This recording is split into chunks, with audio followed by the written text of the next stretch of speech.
तो अभी हम लोग वेल्डिंग के बाद अगर बात करेंगे कास्टिंग मैन्युफैक्चरिंग की।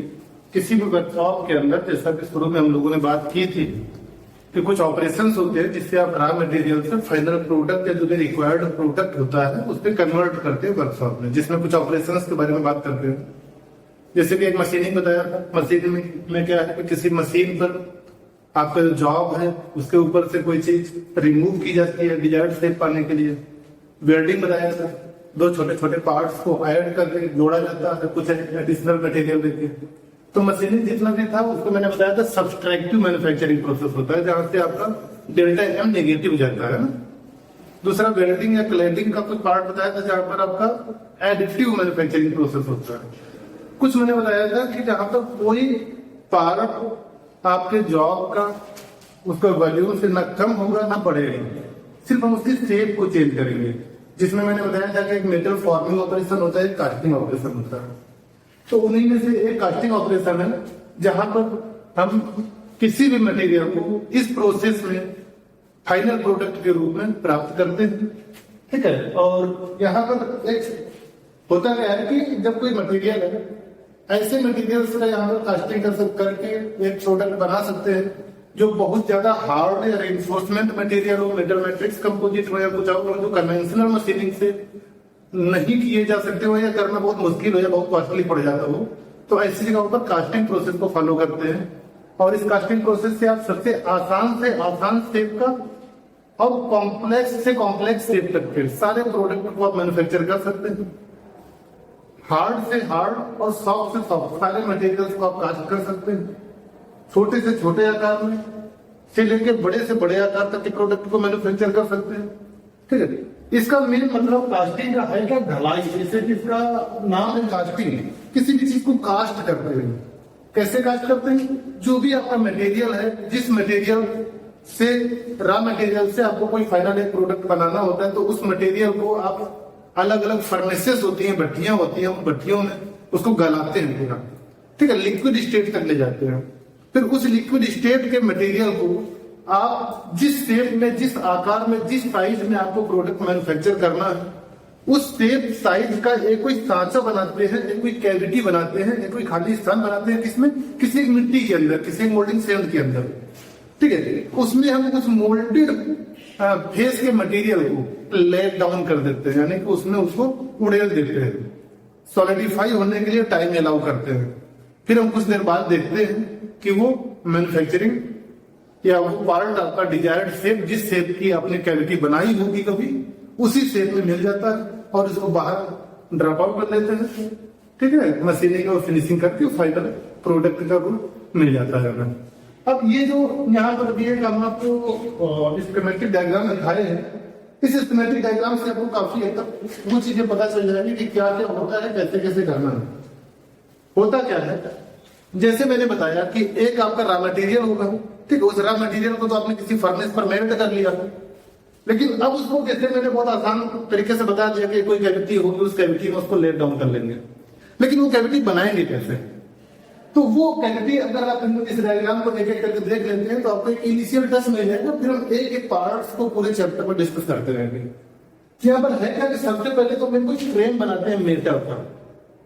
ठीक है, मेटल का या किसी अलग धातु का कोई किसी पदार्थ का फ्रेम बना लेते हैं, जिसको बोलते हैं फ्लास्क, मोल्डिंग फ्लास्क। एक नीचे बेस है, बॉटम बोर्ड। इस बॉटम बोर्ड के ऊपर एक सांचा टाइप का, जैसे वो आपने देखा होगा जो ईंटा जो बनाते हैं।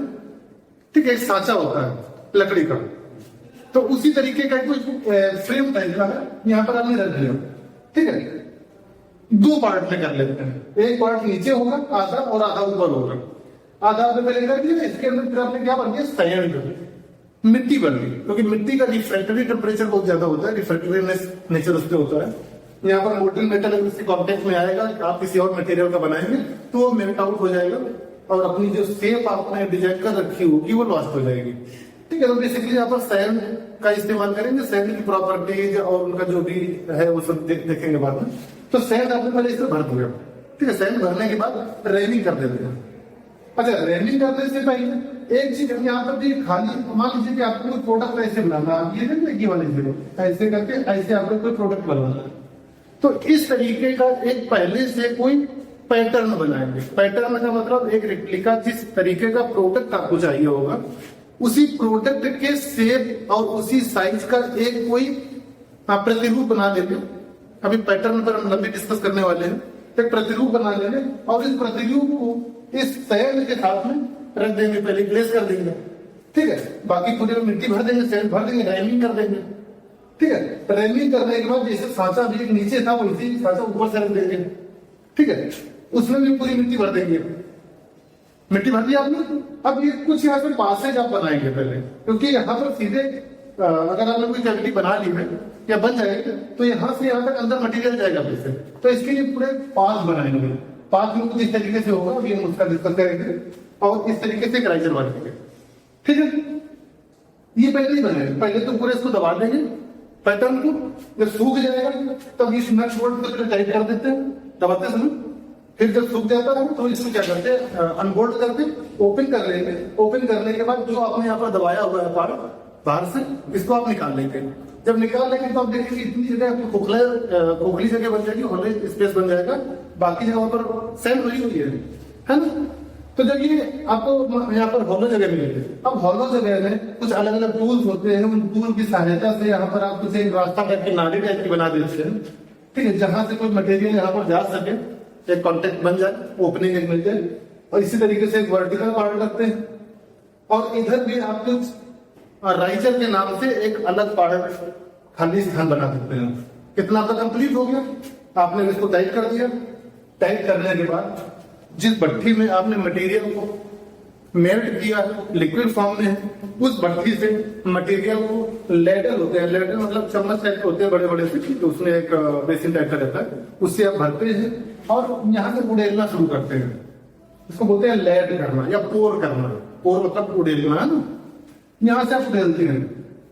इसकी भी सेप थोड़ी सी ऐसी होती है कि कुछ इस तरीके का कप टाइप का होता है कि डायरेक्ट अगर आप डालेंगे ना तो यहाँ से सीधे आएगा और यहाँ पर जाके डिगिंग कर देगा। तो इससे बचने के लिए क्या करते हैं, एक साइड से डालते हैं, यहाँ से ऐसे मटेरियल आता है। जो वर्टिकल पासेज है इसकी, इसी का नाम होता है स्क्रू, ठीक है। स्क्रू जो हम आगे डिटेल सब्जेक्ट पढ़ेंगे ना चैप्टर, तब आप अच्छे से देखेंगे। स्क्रू अभी बस आप नाम याद कर लीजिए, स्क्रू है। स्क्रू के बाद फिर थोड़ा सा आपका हॉरिजॉन्टल आता है आपका। अब है क्या कि यहाँ से एकदम सीधे नहीं बनाते हैं, एकदम हमको सीधे बना देंगे तो फिर से कुछ मिट्टी की डिगिंग कर देगा, जो भी क्योंकि है तो सेम है। तो यहाँ पर पहले थोड़ा सा एक कैविटी, एक वो बना देते हैं गड्ढा टाइप का, जिसका नाम होता है चोक, जिससे कि जो भी प्रेशर एनर्जी आई है डायरेक्ट जो काइनेटिक एनर्जी थी यहाँ पर थोड़ा स्टे करे और प्रेशर के साथ में आप धीरे धीरे जा लगे, ठीक है। तो एक एनर्जी को कन्वर्ट करने की वजह से चोक का निर्माण करते हैं। इसके बाद फिर आपको हॉरिजॉन्टल पार्ट पर जाता है। हॉरिजॉन्टल पार्ट को बोलते हैं रनर।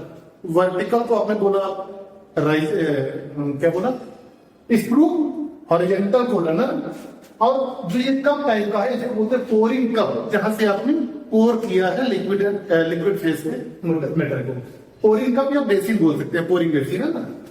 अब जैसे जो ओपनिंग मिलती है आपके मेन प्रोडक्ट वाली कैविटी के लिए, इस ओपनिंग को बोलते हैं इंगेज, ठीक है। इंगेज ये आपका इतना पूरा पार्ट जो है ये मैन्युफैक्चर होना है। अभी आप इसको इग्नोर करिए, अभी इसको मत देखिए, ठीक है। अब इसको करते क्या है कि कितना मटेरियल भरे, सिर्फ यही तक अगर भरते हैं तो फिर बाद में जब आप एलाउंसेस वगैरह की बात करेंगे, जब कोई चीज सॉलिड होती है तो अपने वॉल्यूम को कम करती है। अगर आपने मान लिया इतना ही भरा, ठीक है, जो अपना सॉलिडिफिकेशन के टाइम कुछ वॉल्यूम कम करेगा तो आपको चाहिए प्रोडक्ट इतना, लेकिन इतना ही रह जाएगा। तो हम क्या करते हैं, कुछ एक्स्ट्रा मटेरियल दूसरे साइड से एक राइजर बनाते हैं, यहाँ पर ऊपर तक मटेरियल भर देते हैं। यहाँ पे ये लिक्विड वाला मटेरियल यहाँ तक भर देंगे, ठीक है। अब जब ये श्रिंकेज के टाइम कुछ इसका वॉल्यूम कम होगा तो यहाँ से तो अब आप पोरिंग कर नहीं रहे, एडिशनल इधर से भरा हुआ है, तो ये धीरे धीरे आके यहाँ पर सप्लाई करता रहेगा और इसका अपना जो भी डिजायर्ड शेप है, डिजायर्ड साइज का प्रोडक्ट है, वो आपका मेंटेन रहेगा इस राइजर में एडिशनल लिक्विड मटेरियल को भरने की वजह से, ठीक है।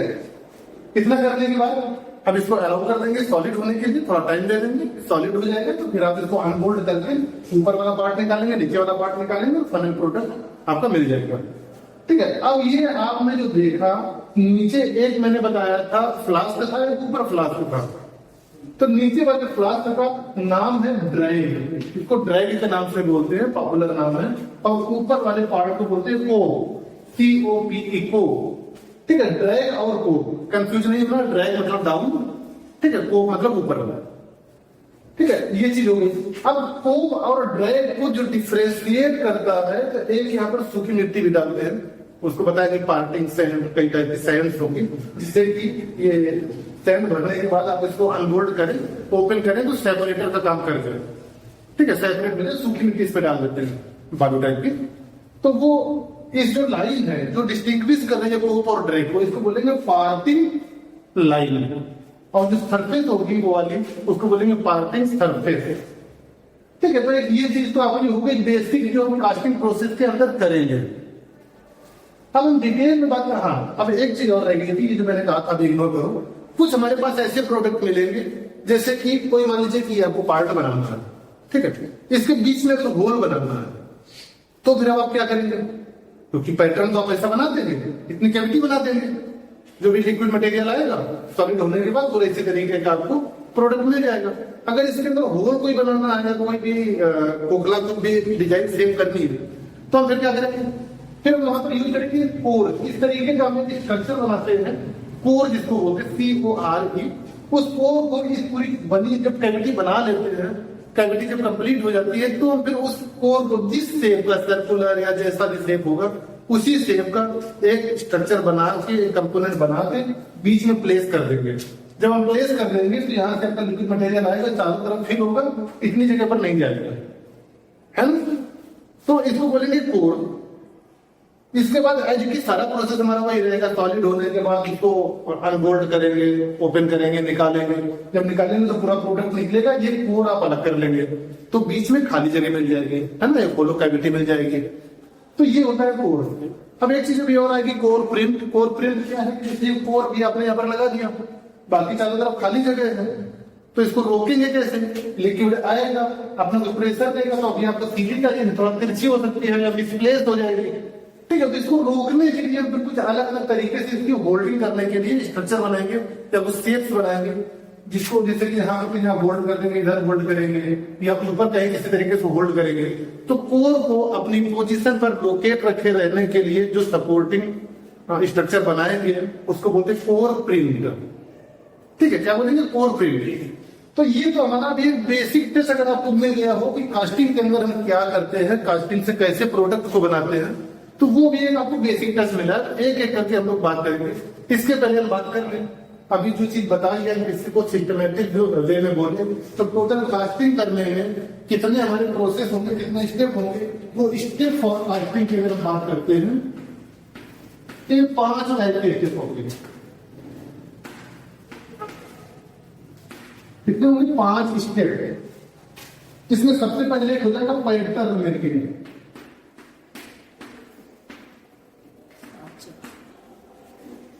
पैटर्न मेकिंग, जिससे कैविटी बनाएंगे, पैटर्न की बात भी करेंगे आराम से। दूसरा प्रोसेस होगा मोल्डिंग एंड कोर मेकिंग।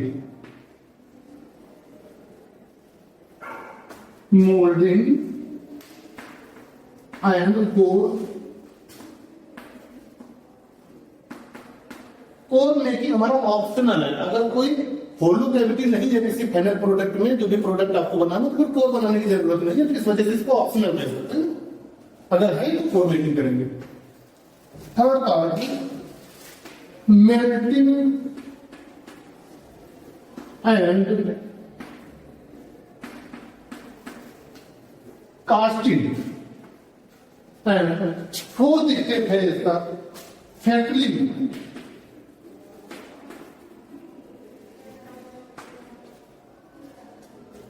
और लास्ट है इंस्पेक्शन एंड टेस्टिंग।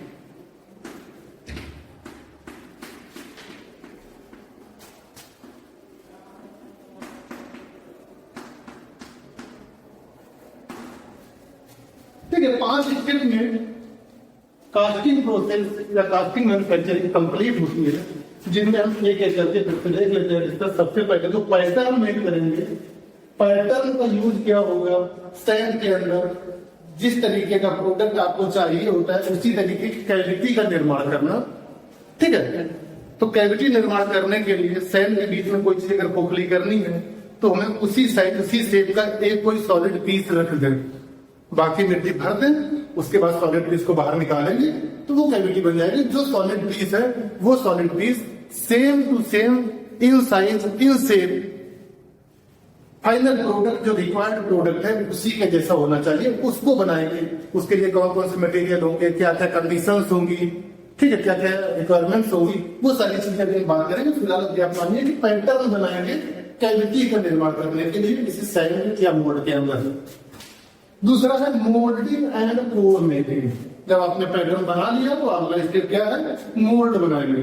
अच्छा, इस पूरे जो भी हमारा cavity containing cavity containing structure जो बन रहा है इसको बोलते हैं मोल्ड, ठीक है। एक ऐसा स्ट्रक्चर मिट्टी का जो आपने बनाया जिसके अंदर कैविटी है, ये सारे पार्ट बने हुए हैं, राइजर, कोरिंग, इस पूरे स्ट्रक्चर बोलेंगे मोल्ड। और जो बाहर का सांचा है इसको फ्लास्क बोलते हैं, फ्लास्क है। तो मोल्ड और मोल्डिंग समझ आ गई और मेकिंग समझ आ गई। और अगर कोई ओवर स्प्रे देते हैं तो क्रोकन बनाएंगे। इसके बाद मेल्टिंग एंड कास्टिंग।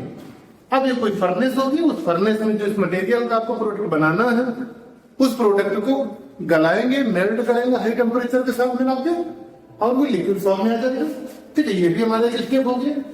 अब अगला स्टेप है कास्टिंग कर लेंगे। कास्टिंग मतलब इसके अंदर लेट डाउन कर दिया, सॉलिडिफाई कर लिया, रिमूव आउट कर दिया, ठीक है। पूरे प्रोसेस बोलेंगे कास्टिंग। अब कास्टिंग करने के बाद कुछ पार्ट में से जैसे कि आपको चाहिए इतना था, कुछ पोर्शन आपका इधर लगा रहेगा उस मटेरियल का, कुछ इधर उधर होगा। यहाँ से मिट्टी से आप निकालेंगे तो कुछ एक्स्ट्रा भी हो सकता है, खुद गया हो पोरिंग करते समय। तो कुछ हमारे पास जो फाइनल रिक्वायर्ड सेफ्टी इससे ज्यादा मटेरियल भी इस पे आ सकता है, क्योंकि इधर की ओपनिंग है, उधर की ओपनिंग है, और भी कुछ चीजें भी होंगी आगे बेल्ट वगैरह, ठीक है। तो कुछ एडिशनल मटेरियल जो आपके प्रोडक्ट के साथ लग जाता है, डायरेक्ट तो आप उसको डिस्पैच कर नहीं देंगे ऑर्डर देने वाले को, उसको क्या करेंगे कि जो एडिशनल मटेरियल है, अनवांटेड मटेरियल है, इसको रिमूव आउट करते हैं by using various type of machining processes. तो इस चीज को, इस स्टेप को बोलेंगे सेटलिंग, क्लियर। सेटलिंग करने के बाद अब आपका साफ सुथरा फाइनल प्रोडक्ट मिल जाता है। उस प्रोडक्ट की कुछ जांच करते हैं, उसकी स्ट्रेंथ चेक करेंगे, उसकी फिनिशिंग वगैरह देखेंगे, तो ये आपका आ जाता है इंस्पेक्शन एंड टेस्टिंग। इस तरीके से कास्टिंग ऑपरेशन के साथ एक 5 स्टेप के को पास ऑन करते हुए इस मैन्युफैक्चरिंग प्रोसेस को कंप्लीट करते हैं। और अब हम बात करते हैं कास्टिंग की।